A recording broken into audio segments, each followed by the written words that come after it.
Monday, June 17th. Welcome back to the Damon Bruce Show, brought to you by Ike's Sandwiches. It's great to have you back here.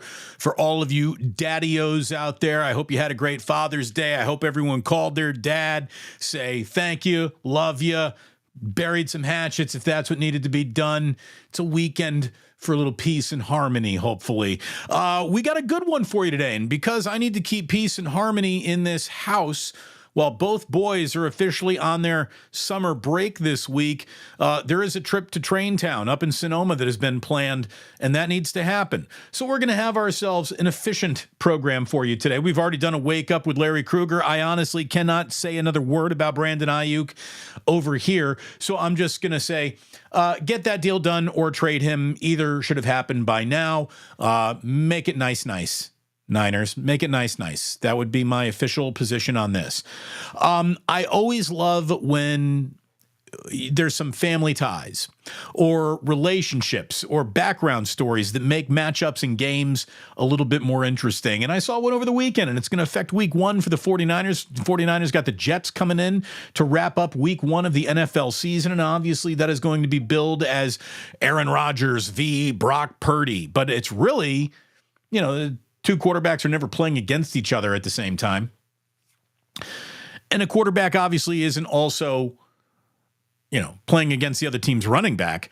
But we got a relationship between Brock Purdy of the San Francisco 49ers and Breece Hall of the New York Jets. And I don't know why I never put these two together. I just didn't really think about it, I guess, until I read the article. David Bonilla, 49ers Web Zone, wants to point out and remind everybody these two guys were actually teammates together at Iowa State. As a matter of fact, Breece Hall was the 36th overall pick of the 2022 draft, and 226 picks later, Brock Purdy is delivered into the arms of the 49ers and all 49er fans. When asked if he's spoken to Brock Purdy since the NFL schedule came out in May and we all knew it was going to be 49ers and Jets in week one, he says, nah, I haven't yet. Me and him are actually have an over-competitive relationship with each other. Even in college when we played Madden and stuff, whoever won, we wouldn't talk to each other for the rest of the day. So that's how it's going to be until after the game. So we already have an icy standoff between two old college roommates who used to squabble over Madden.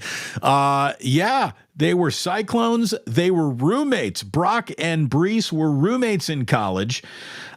He also says that he used to Breece Hall drown himself in Christian McCaffrey highlights. So he's going to come out here, a little wide-eyed at Christian McCaffrey maybe, and certainly cool to see his teammate. And another thing that I did not know until this story came out over the weekend that I read because I was bored, and this is what I do when I'm sitting on the couch and my kids are watching animated movie after episode of Bluey after it just never ends. I got to put my eyes somewhere. And I'm reading all these articles that I normally would not otherwise read. And did you know that Breece Hall was cousins with Roger Craig? I had no idea. I'm doing Tony Bruno's material. I had no idea that Breece Hall was kin of Roger Craig, who will, of course, be at that game week one, Monday Night Football. Can't get here fast enough. I'm so sick and tired of talking about contracts and holdouts. I mean, it's just one, right? It's just Brandon Aiyuk. Everybody's reported for duty but Brandon Aiyuk, and it's all we can't stop talking about. It's ridiculous. Probably still going to happen. It's just going to happen in about a month from now when the Niners, when they do let these things happen, normally let it happen. I know everyone's all out of whack about this, but there's still a natural timeline, and the 49ers aren't in their timeline of when they hand out extensions yet. Doesn't mean it won't happen. The hand-wringing over it's nuts. Will the fun ever end? Let me tell you, what is not nuts was the awesome promo over Father's Day, and I hope you enjoyed it from my friend Ike, where he was letting you buy one sandwich, get another one free. That promo has passed. There will be more coming. But in the meantime, Ike, thank you for sharing such a generous promo with this audience, with this incredible community. We love you, Ike. We love your sandwiches. And if you haven't eaten at Ike's, what are you waiting for? Use that rewards app. Start earning your way towards free sandwiches. Find out that he's got sandwiches that are so delicious and hearty. I don't want you to just think about them for lunch. You can do dinner at Ike's. It's a great, easy way to pick up dinner on your way home that'll leave everybody in the family very, very happy that, what are we eating? Sandwiches for dinner? Yeah, but these aren't just sandwiches. These are Ike's sandwiches. So get yourself to Ike's. You'll be very happy that you did. And get yourself to the Dubliner in West Portal. You'll be happy that you did that too. We just had our good friend Chef Amy go in over the weekend. Pop on in. I always say go in there and say hi to Kenny. Let me tell you, Kenny's getting a little too big for his britches. Kenny's tired of all the greetings that the Plousters are giving him. Say hello to John. Say hello to John. I'm not saying that you got to forget about Kenny, but say hello to John when you're in there. John, thank you for greeting everyone so nicely, so warmly. We got to get some drink specials rolling at the Dubliner. We got to do a little Plus Mania over there now that the Line 51 A's remote has happened. There'll be no confusion. Get yourself to the Dubliner. And unfortunately, I'm not going to be there this weekend because the wife and I are off to Tahoe, but the Presidio Half Marathon is going to be happening Sunday, June 23rd. We want to bring it to your attention. You want to support the Guardsmen, a great charity that sends a whole bunch of at-risk youth to summer camp and provides education. There is a half marathon. There is a 10K. There's a 5K. You can also just show up at Chrissy Field, drink Bloody Marys, and eat pancakes if that's your speed. You can sign up right there on that QR code. You can go to guardsmen.org and sign up there. You can use promo code Damon for 25% off your entry into the half marathon. And you can just make a donation to the Guardsmen if that's the way you want to get down. Thank you so much for supporting a charity that I care about, for the sponsors that care enough about me to advertise on this show. And by liking and subscribing, it means an awful lot that you support the channel doing that as well.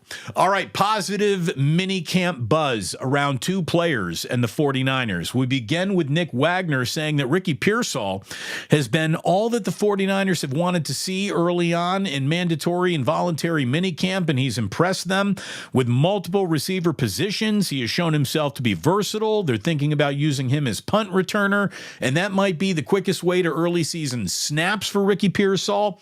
Wagner goes on to write, the team wants Pearsall to be able to step in anywhere in case of injuries, so he's proved plenty versatile, according to Kyle Shanahan, who says, quote, we're getting him a lot of reps, get a lot of different routes, trying to get all the positions, and we've been really impressed with how he started it out. So early adapter, things going very well for Ricky Pearsall in the early going of his career. Again, very rarely do you hear, yeah, the new guy's shown up and not impressed anybody yet. You don't get that story very often. But good to hear positive things about Ricky Pearsall, while Brandon Aiyuk is talking to Jaden Daniels on his phone saying they don't want me anymore. I don't know what Brandon Aiyuk heard. I'm sick and tired of trying to interpret, emoji hieroglyphics or what this conversation might mean or who Brandon Aiyuk heard they don't want me from, blah, blah, blah, blah, blah, blah, blah. And I'd probably be a better content creator if I got lost in the minutia of this bullshit. I just can't do it. I can't do it anymore. Let me know when the damn deal goes down. Either sign him, tell him you're coming back for a $14 million option, and that's just tough titties, or make the trade that, if you were making a trade, probably should have made before the draft.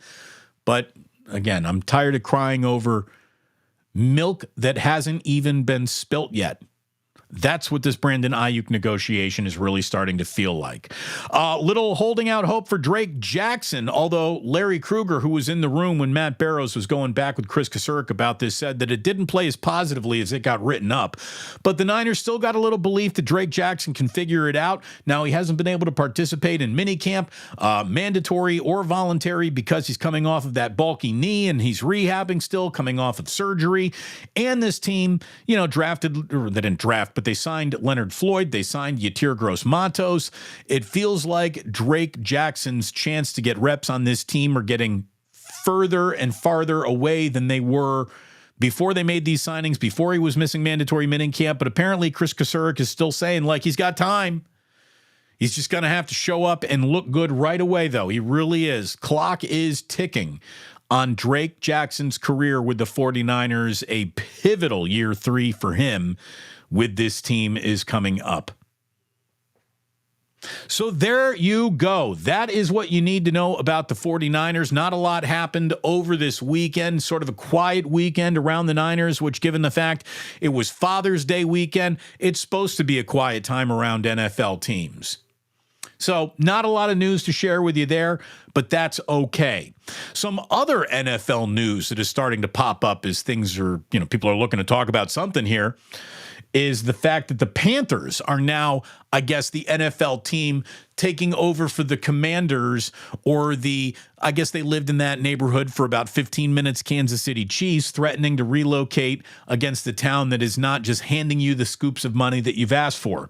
The city of Charlotte, their city council, is going to hear statements today whether or not taxpayers believe a $650 million in revenue should be given to their billionaire owner, Tepper, to renovate Bank of America Stadium, a $1.3 billion proposal to upgrade a not even 30-year-old Panthers stadium. Now, remember, David Tepper is one of the wealthiest men to be operating any team in sports. That's how rich he is. He wants to privatize the profits, but subsidize the spending that gets him those profits, and taxpayers just aren't falling for it. And so North Carolina residents and David Tepper are not seeing eye to eye in a lot of things, like things that David Tepper promises, like a new practice facility, which started getting built, and then he pulled out halfway during the construction. Like, construction started, they were pouring concrete, and he's like, nope, not going to do it after all. So you got that boondoggle. Then you got the fact that he is basically taken what was a training camp that was easily accessible in Spartanburg, South Carolina, and turned it into a harder to get to, cost an awful lot of money to walk in, new training camp, which has alienated fans. He took out natural grass, put in field turf, to the irking of players and fans alike. And now he's saying that he will talk to the neighboring city of Kannapolis about maybe moving the team there if he doesn't start getting what he wants. So, David Tepper, come on down. You're the latest contestant in which one of these billionaires will be the biggest asshole in sports. Congratulations. Meanwhile, that's about all that's happening in football.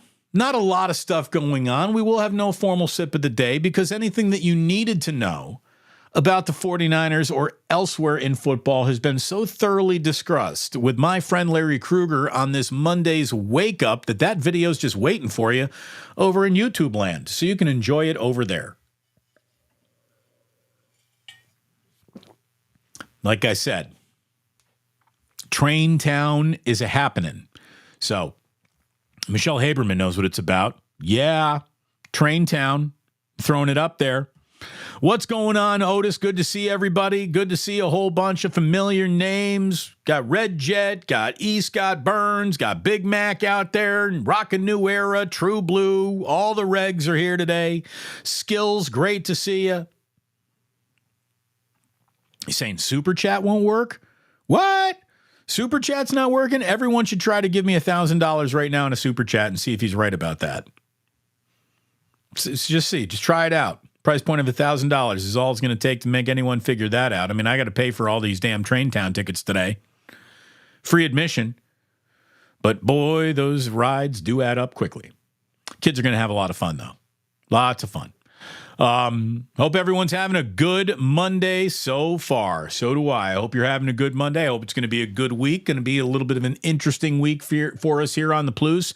We're going to be doing normal schedule through Wednesday, but Thursday, Friday, going up to Tahoe with the missus and the kids and another family, and it's going to be a lot of fun up there. There's going to be pool time, lake time, town time, some more time, good times. Waiting for La Familia Bruce up in Tahoe, our little summer getaway.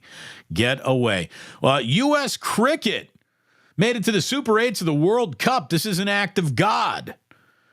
Congratulations to all cricketers. And congratulations to Michelle, who put a Damon Bruce in her mouth last night. That's what I'm talking about. Meatier than you would expect, right? Thank you very, very much. Loves the sandwich.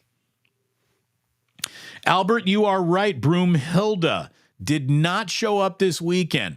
Broomhilda, Postman, by the way, just hit us with the super chat saying trains. Hell yeah, trains. Thank you very much, Postman, as always. Good to see you. There you go. It's working, which means everybody should get in generously right now. Thank you very much. Damon, I heard it's all about girth. You know, Michelle, it's all about double meat. That's what I'm talking about.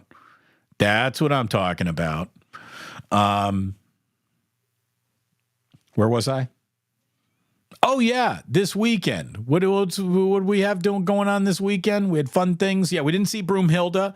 Broomhilda didn't show up in the NBA Finals this weekend. Thank God. Broomhilda has not shown up on Stanley Cup ice, which means tomorrow night's going to be a chance to watch the Florida Panthers win this thing on their home ice. And whenever you're telling me you got a crowd eager to see a cup in the building with the cup, like, that's always good drama. I'll be watching for sure. Go Edmonton. Let's keep the series rolling. We got a basketball season that ends the next time the Celtics win a game. You know, it's Mavericks win 3 in a row here to shock the world, or Celtics win 1 game and the season is over. Game 5 tonight in Boston. I think it would be really interesting if we don't actually have a situation where the Celtics have been so thoroughly good as a team, but not with one outstanding guy, although Jaylen Brown would probably be the guy. We might have a year, and how appropriate in the year that Jerry West passes away, that a guy on the losing side of the NBA final argument would be named MVP even in defeat. So we'll see if that isn't in the mix. If Luka has another monster game by himself, Mavericks lose, Celtics win title, Luka wins final MVP. That would be interesting. Look, it's up to Kyrie to not play with both hands around his own neck in Boston tonight. Maybe we get a game 6 back in Dallas. You get me to a game 6, I'm not going to start demanding outcomes either way after that. You get me to a game 6, I'll be happy with what has otherwise been a very kind of snoozer Final Four in the NBA. Bigger news in the NBA than anything that's happening on the court is the announcement that Charles Barkley is going to wrap up his broadcasting career after this year, according to Charles Barkley. I think he's just sick and tired of all the acrimony around TNT and retaining rights and all the interviews that he's done. Charles just seems burnt out on the whole media experience. And so he basically says next year is going to be my last year. And then whether, you know, the league continues on TNT or not, I'm done. I'm retiring. Next year is going to be my final year as a broadcaster. Okay. He would also be leaving, you know, tens of millions of dollars on the table. So we'll see how much he's going to hold true to that. But Barkley saying that he is done being a broadcaster was the biggest story in the NBA this weekend. And we got an NBA Finals games going on. Oh, by the way, the other biggest story in basketball was Caitlin Clark got fouled hard by Angel Reese. Caitlin Clark has got a reputation for getting fouled hard all over the place. This was the least hard, most explainable, most in the flow of basketball. Angel Reese did not try to assault her, did not try to assassinate her. But this is what Angel Reese did to Caitlin Clark is a natural basketball action. Contact with the head means this is by definition a flagrant foul, but no ill intent, no malpractice. Calm down, everybody. Calm down. Oh, by the way, the generosity is pouring in right now. Iceman 0072. I use the Father's Day promo code to get an Ike's Damon Bruce for the first time. I tagged you on IG, but no response. I'm rarely on Instagram. That's why you got no response from me. But thank you very much for taking advantage of that. Thank you so much for saying hello. Thank you so much for watching, for listening. And I'm sorry that I didn't respond to you. I will maybe open up Instagram here and see if I can heart it or like it or something. But again, I'm terrible on social media. It's awful. But thank you very much for sharing your Isn't This Delicious Ike story on social media. I know I like that, and he likes that very much. Team Ikes likes that an awful lot, and hopefully you loved your sandwich. Albert saying, Shaq, Kenny should take their talents to YouTube. It'll attract more viewers than what ESPN suits will put up. Totally. Absolutely. If I told you that during every single ESPN game that you don't have to sit through a pregame, a postgame, or a halftime report, and you got just Shaq, Kenny, and Charles going live on YouTube, everyone would watch that. Everyone would watch that. YouTube. It's the future, kids. It's the future. All right. I told Jillian I'd be done in about 25 minutes today. So this one's going quick, everybody. I warned you. I told you. We know what's going on. Let's see. Speaking of social media and things that I don't like, I'm disheartened to see Klay Thompson pull the I'm unfollowing the Warriors card. Like, I always thought that Klay was way above that Mickey Mouse clownish generation douche nozzle TikToker. I'm unfollowing you. Like, I thought Klay was a little bit more of a man than that. But I forget that he's young still. And I don't know. Like that I like basically everything about Klay Thompson. I don't want to see him in another uniform, but it's probably the best thing for all involved. And he's doing the I'm unfollowing the Warriors thing. Like, I'm just over it. That opening gambit of negotiations is just stupid. I can't stand that. Oh my God. Klay Thompson's not following the Warriors. Well, look, they put the right dollar amount in front of him. Not only will he follow the Warriors, he'll come on back and give him a tongue bath. So, come on. But I do. I hate that. Oh, he's unfollowed. Oh. Let's see. What else we got? Oh, Giants at Wrigley Field. Jordan Hicks opening up that series. They scored a season-high 13 runs on Father's Day. So, good job, Giants. You sent everybody home happy instead of getting swept. Again, no Broomhilda appearances this weekend. The A's, though, they're qualifying for Broomhilda. They've lost 9 in a row. They got the Royals in town tomorrow. You can get your tickets now. The last thing I'm going to leave you with was something that baseball tried to slip past everybody on a little Friday news dump. The fact that this isn't a bigger story means we have the attention span of cockroaches. Ken Rosenthal for The Athletic said that baseball disciplined umpire Pat Hoberg for violating the league's gambling rules, and that he's being held out of games during this season while an appeal is considered. The rise of sports gambling has left a pockmark on baseball all season. Multiple players have been punished for gambling violations, including a player, a no-namer, who just got a lifetime ban about a week ago. And, of course, he should have had an interpreter. This entire year started with the Shohei Ohtani gambling situation. Now an umpire has been punished, with Hoberg becoming the only known umpire in recent history to have been disciplined for a matter related to gambling. Now, here's where the story gets murky. And here's where this story is bigger than just some Friday news dump come and go without anybody asking any follow-up questions, okay? Because as Ken Rosenthal writes, the specifics of the allegations against him were not immediately clear. Glenn Kaplan, a spokesperson for baseball, said that the league would not provide more details than the appeal was pending, and Hoberg, who's not umpired a game since last year's postseason, did not immediately respond to messages. During this year's spring training, Major League Baseball commenced an investigation regarding potential violations of baseball's sports betting policies by umpire Pat Hoberg. Mr. Hoberg was removed from the field during the during the pendency of that investigation. What are they investigating? What? What did he do? What are you looking at? What are you curious about? What are you uncomfortable with? The fact that baseball has not released the X marks the spot of this investigation, I think deserves a lot of follow-up questions, and until it is proven not disturbing, should be disturbing. While baseball's investigation did not find any evidence that games worked by Mr. Hoberg were compromised or manipulated in any way, baseball determined that discipline was warranted. Why? Why?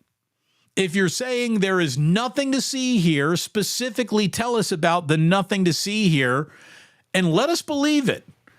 Like baseball, I demand some transparency about this. You can't play the whole we're doing a private investigation. You can't investigate yourself, okay? You cannot investigate yourself. And this, to me, is a little concerning. Maybe we'll have more on this throughout the week. We'll talk more about it on a day where I got longer for you, but I will wrap you up with this since we're at the beginning of a week. Massive thumbs down to the season 2 premiere of House of Dragons on HBO. The entire first season was a slow burn, and they start what is promised to be a more action-packed second season with a very slow burn first episode. It was not good. They are pretending and milking the whole Game of Thrones thing more than this show, I think, actually deserves. I was not impressed. I want to like this show. I don't. It's a lot slow. It's a little boring. It is totally, if it did not have the Game of Thrones universe, which we liked so much to play off of, if this were just trying to make fetch happen on its own, it wouldn't be happening. And I don't like the new crocheting intro. Like, the coolest thing about the Game of Thrones intro was how cool that intro was, and now they've turned it into like needlepoint and crocheting. If that's any indication of how thrilling this series is going to be, I'm going to put it on like 2 or 3 more episodes. Something very special has to happen in 2 or 3 episodes here in season 2, or I might be out on House of Dragons. I am thoroughly unentertained to this point, House of Dragons. So I'll give you a little something else. A little something else that was excellent on HBO. And I recommend this to you highly.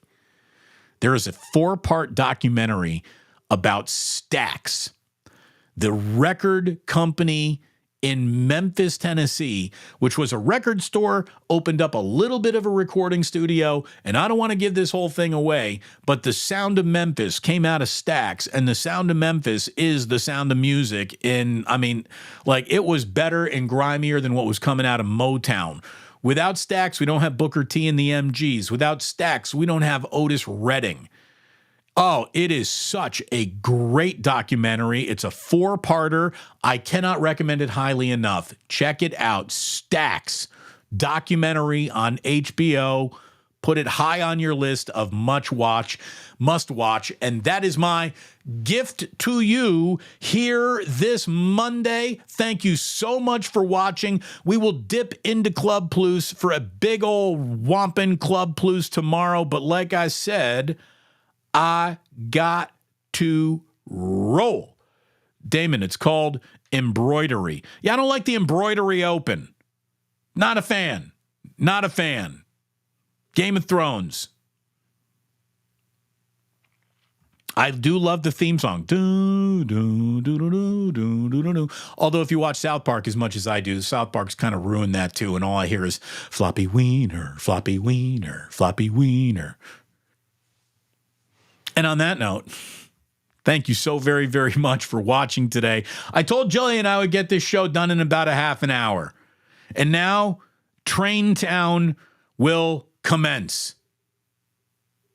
Thank you so much for watching. Watch that Stacks documentary. Game of Thrones, get your shit together. House of Dragons, get entertaining quickly.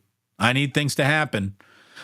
Giants, thank you for being entertaining on Father's Day. Keep that up. We'll see what happens at Wrigley. Hopefully we get an entertaining Game 5 in Boston. Let's go Game 5 in Florida tomorrow in the Stanley Cup. And there you go. There's your entire day of sports. Anyone who did a show longer than a half an hour today officially wasted your time. This show will never waste your time. Thank you for watching. Thank you for the super chats. Thank you for the generosity. Go get a sandwich at Ike's. Go say hi to John at the Dubliner. Screw Kenny. And that is today's show. Sports don't build character. They reveal it. And like that, he's